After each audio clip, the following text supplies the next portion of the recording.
About the fundamentals now, we have Ajay Bodke who joins in, and it's a very important week for us, the week ahead of the big union budget. Ajay, hi, good morning. Last week was not too bad. The markets rallied about 3% recovering a tad bit of what they lost through the course of this year. Do you think the worst is over, or is there a chance of the lows getting revisited soon?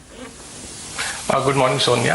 I think all eyes this week will be on the forthcoming union budget and also the expiry, So these are the two events that the markets is looking forward to.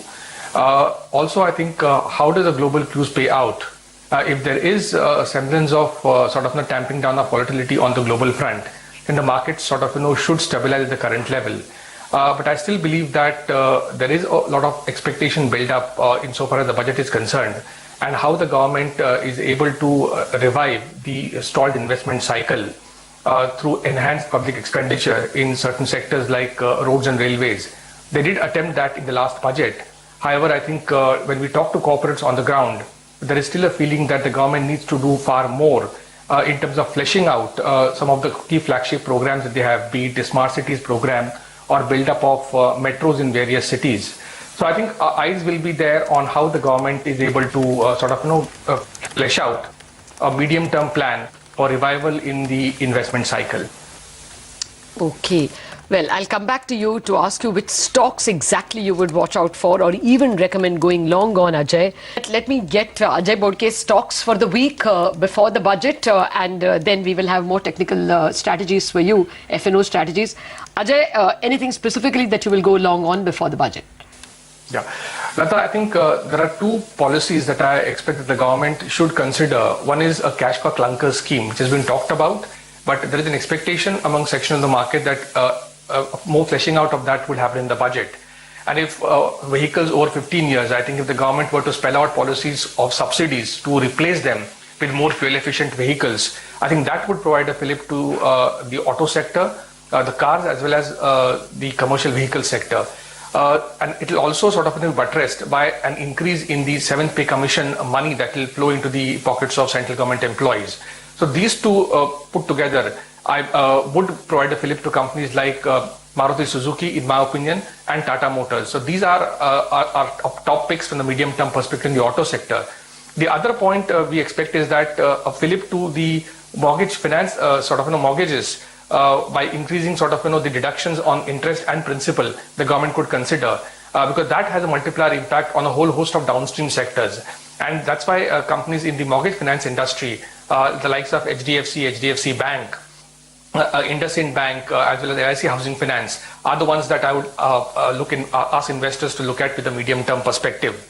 Now, just talking on one of the points Dr. Mr. Tulsian made on railways, my worry essentially is that out of that 8.5 lakh crores of plan that Mr. Prabhu has fleshed out, only 1 lakh crores of funding as of now has come from LIC, and the government is still scouting for other pension funds and sovereign wealth funds to come and chip in for the remaining amount other than the budgetary support. And also there's a huge burden of the 7th pay commission that has fallen on railways, roughly around 27,000 crores, and the railway ministry is asking the finance ministry to chip in and bridge that deficit. So although the operating ratios have improved for railways, I think this is a huge Damocles sword hanging on the railways, how they are going to fund this increase in the expenditure on the 7th pay commission front. So I also tend to agree with him and be wary of buying into the railway stocks as we move to the railway budget. Fair point. Thank you very much, Ajay.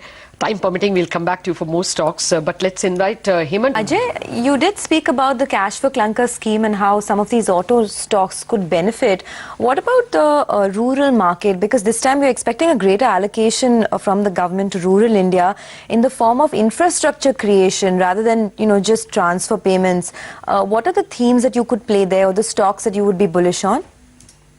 I think the government has acknowledged that I think they need to put in far more resources to revive the demand in the rural sector, especially in view of the failure of the monsoons the last two seasons.